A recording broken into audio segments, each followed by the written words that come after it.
नमस्कार मित्रों, खेल और खिलाड़ियों की आवाज़ खेलपथ में आपका हार्दिक स्वागत है। मित्रों, उत्तर प्रदेश सरकार नौकरी में बिचौलियों की भूमिका को समाप्त करने जा रही है। यानी उत्तर प्रदेश में आउटसोर्सिंग के माध्यम से कार्यरत लाखों कर्मचारियों के लिए यह खुशी की बात है। दरअसल देखा जाए तो उत्तर प्रदेश में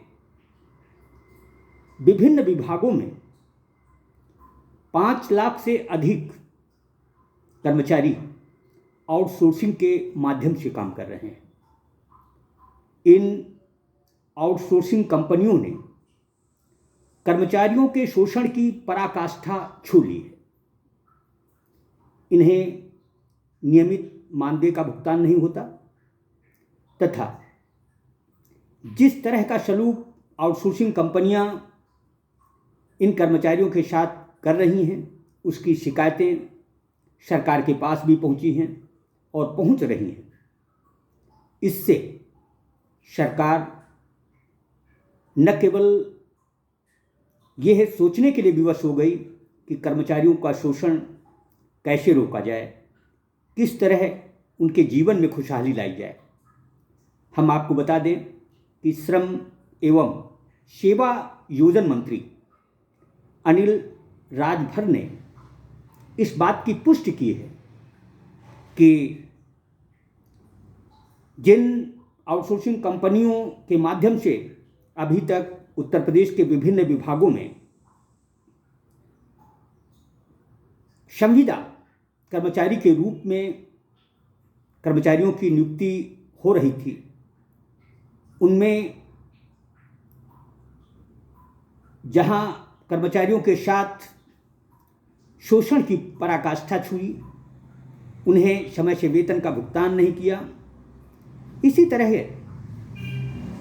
यह भी सरकार को पता चला कि इन आउटसोर्सिंग कंपनियों में भी रिश्वतखोरी चरम पर है। कर्मचारियों का न केवल वेतन रोका जाता है, बल्कि उन्हें यदि नौकरी करनी है तो रिश्वत देनी होती है। अभी हाल फिलहाल एक दैनिक समाचार पत्र ने इस मामले की जब खबर प्रकाशित की तो सरकार सख्ते में आ गई। सरकार ने जो 825 कर्मचारियों की भर्ती का आवेदन निकाला था, उसे निरस्त कर दिया गया है। दरअसल श्रम एवं सेवा योजन मंत्री अनिल राजभर ने बताया कि उत्तर प्रदेश में आउटसोर्सिंग के माध्यम से जो संविदा कर्मचारियों की भर्ती की जा रही थी, उस पर अब बंदिश लगाने की तैयारी है।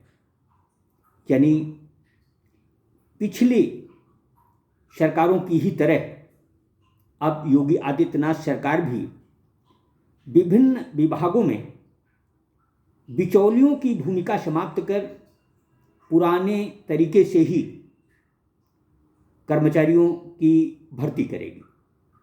यह निस्संदेह खुशी की बात है। श्रम एवं सेवा योजन मंत्री अनिल राजभर से यह भी गुजारिश है कि वह न केवल आउटसोर्सिंग कंपनियों से कर्मचारियों को मुक्त करें, बल्कि जो सेवा शुल्क इन आउटसोर्सिंग कंपनियों को सरकार दे रही थी, वही कर्मचारियों के मानदेय में बढ़ोतरी कर दी जाए। इतना ही नहीं, यह भी प्रावधान जरूरी है कि सरकार जब अब नए सिरे से ही भर्ती प्रक्रिया शुरू करने के मूड में है, तो उसे यह भी तय करना चाहिए कि आखिर कोई कर्मचारी कब तक संविदा और अंशकालिक के रूप में काम करेगा। दरअसल देखा जाए तो सरकार युवाओं का भविष्य बर्बाद कर रही है। जिस तरह से आउटसोर्सिंग कंपनियों संविदा, अंशकालिक, दैनिक वेतनभोगी रूप में हम कर्मचारियों की भर्ती करते हैं, फिर उन्हें लंबे समय तक उसी वेतन पर लटकाए रखते हैं, जो कि गलत है। आउटसोर्सिंग कंपनियों को हटाने से सरकार को निस्संदेह लाभ होगा। जो सेवा शुल्क सरकार आउटसोर्सिंग कंपनियों को देती थी, वह उस पैसे का कर्मचारी हितैषी कामों में प्रयोग कर सकती है। मसलन कर्मचारियों के मानदेय में बढ़ोतरी की जा सकती है। अब देखना यह है कि श्रम एवं सेवायोजन मंत्री किस तरह लाखों कर्मचारियों को आउटसोर्सिंग कंपनियों के शोषण से बचाते हैं और किस तरह से इनकी पारदर्शी तरीके से नियुक्ति होती है तथा इनके मानदेय में बढ़ोतरी होती है। एक संदेह ये भी कि कहीं लंबे समय से आउटसोर्सिंग कंपनियों की सेवाएं दे रहे इन कर्मचारियों को नियमित न करना पड़े, इस वजह से कहीं सरकार कोई खेला तो नहीं खेल रही।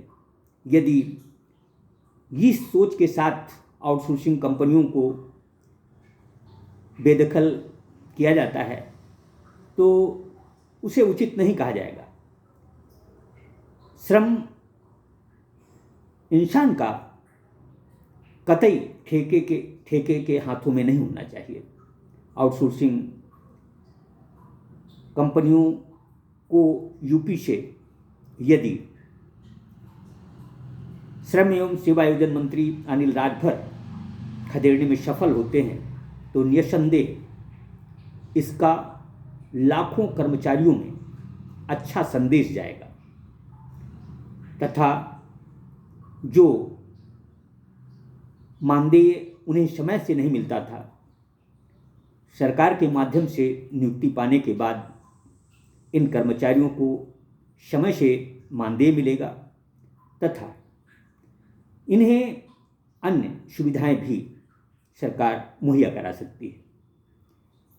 दरअसल इस पूरी प्रक्रिया को जिस तरह से श्रम एवं सेवायोजन मंत्रालय ने अपने हाथ में लिया है, मंत्री ने अपने हाथ में लिया है, उसे एक अच्छी पहल कहा जा सकता है।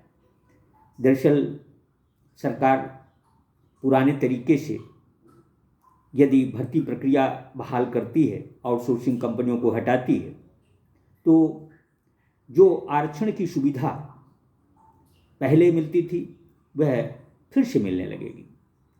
अब देखना ये है कि अनिल राजभर मंत्री श्रम एवं सेवायोजन कब उत्तर प्रदेश के लाखों कर्मचारियों के चेहरे पर मुस्कान लौटाते हैं। जय हिंद, जय भारत।